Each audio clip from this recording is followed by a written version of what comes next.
most entrepreneurs that I meet are very competitive. Like they will just a little bit. They don't want to lose, right? And I think this is why like really successful entrepreneurs love sales, love marketing, and just really sort of hammer it, because we're competitors, right? Like we just love that positive competition, not because we want to have one up on somebody else. It's just good. I just love it. And so the interesting thing is, so I used to do running when I was living on the Gold Coast. And then sort of when I came back to Melbourne, I got quite sick and all that kind of fun stuff.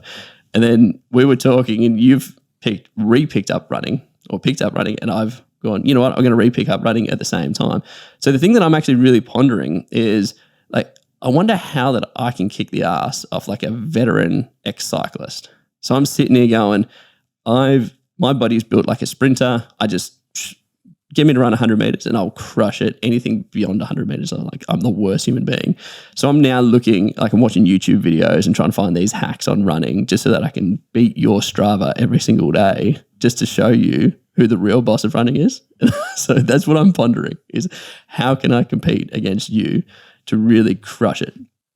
Do you know what I enjoy in this topic is healthy competition. Yeah. I call it healthy competition. And I think we compete with ourselves. I certainly do, and I know you do as well.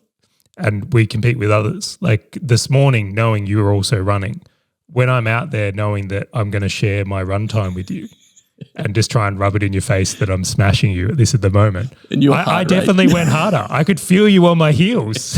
And then you look at the heart rate, like I'm just like max.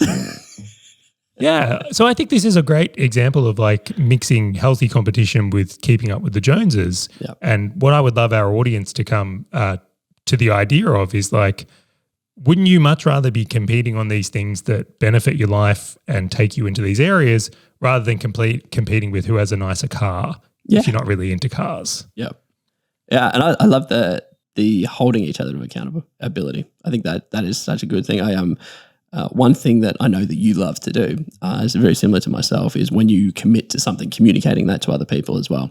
And so I love this one because we're basically both committed to each other. Like, hey, we want to run more. Hey, we want to sort of focus in on sort of this cardio health that, like, I know we've been smashing the gym quite a bit, but really turning this into a bit of a game, a bit of a joke, but also holding each other accountable, but also being able to understand each other's pains. Like, what are you going through? What am I going through? What did you learn? What did I learn? I thought it was a really good point for us to bring up. So find your accountability partner.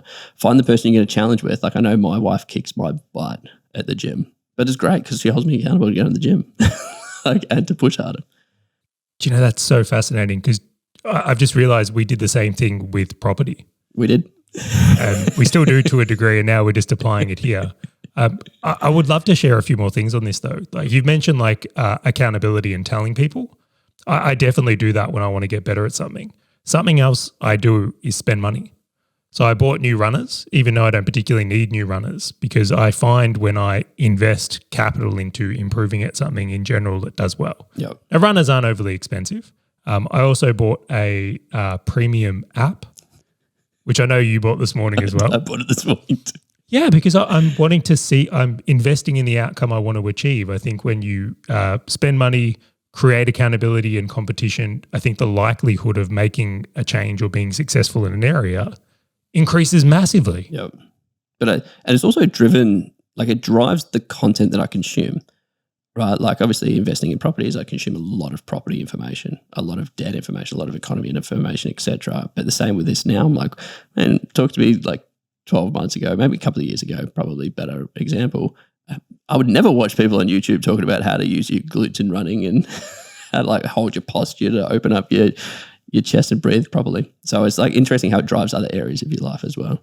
Wholeheartedly, strong body, strong mind. I think we perform better in business, in investing, all of it. I think it's all connected. Hey, fellow business owner, if this topic and value-packed short video has resonated with you at all, and you want to dive deeper into being a full stack business owner, check out the full episode by clicking the link on your screen or in the description right now.